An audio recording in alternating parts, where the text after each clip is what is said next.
sina Chef Jackie, si Benj, at si Antoinette, ang ating reviewers. Criteria, food, place, price. Tuwing Semana Santa, paniniwala ng mga Katoliko na dapat bawasan ang pagkain ng karne bilang pag-alala sa pagpapakasakit ng Panginoon.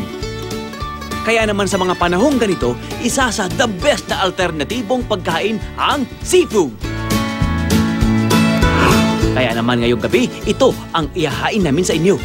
Tara, let's eat seafood! Ang National Shrine of Our Mother of Perpetual Help o mas kilala sa tawag na Baclaran Church, ang isa sa pinakamalaking simbahan na may seating capacity na 2,000 at kasya hanggang 11,000 na katao. Akalain niyo yun? Bahagi ito ng Diocese ng Parañaque. Mahigit 30 steps lamang mula sa simbahan ang Aling Tonia Seafood Restaurant, ihaw-ihaw and palutuan na nagbukas noon pang 80s. Paluto style ang kainan dito. Okay, so nakapagdasal na tayo. Okay naman tayo. A few steps mula sa Baclaran Church ay isang palutuan. Aling Tonia Seafood Palutuan. Dito na sa Baclaran. Can't wait? Yeah! Yes. Here we go. Pagkatapos magsimbang sarap kumain. Bilis! 32, 33, 34, 35, 36. Oh! Actually, ngayon lang ako papasok sa Baclaran Market. How about you, Chef? Tony? Ako ngayon lang din. Ikaw, talaga? First time ko lang din. Okay, so pipili tayo ng mga seafood natin. Pinamahan tayo ng taga-restaurant.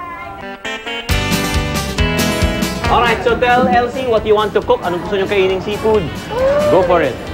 Ang ganda na ano. Ano po mga specialty ninyong lutuin? Sasog po ma'am, butter garlic po. Ang Baclaran Market bukas yan, mga alas 3 na umaga hanggang siguro mga 10:30, 11 a.m. Tapos, magbubukas din sila mga alas 5 ng hapon. Kasagsagan na naman yan ng bilihan ng mga isda. At kung ano-ano pa. Oh my God! Yun ang favorite ko sa buong mundo.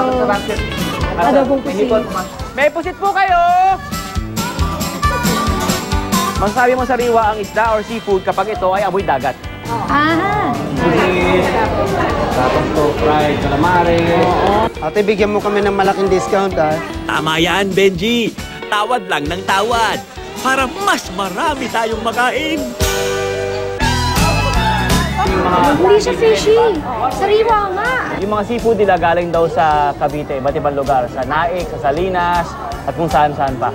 Mukhang dito pa lamang sa pamimili ay nabubusog na kami sa dami ng pagpipilian. 170 pesos a kilo ang paluto kina Aling Tonias. Sila na raw ang bahala sa mga rekado, sa gulay at sa pampalasa. Salamat po sa pagkikima.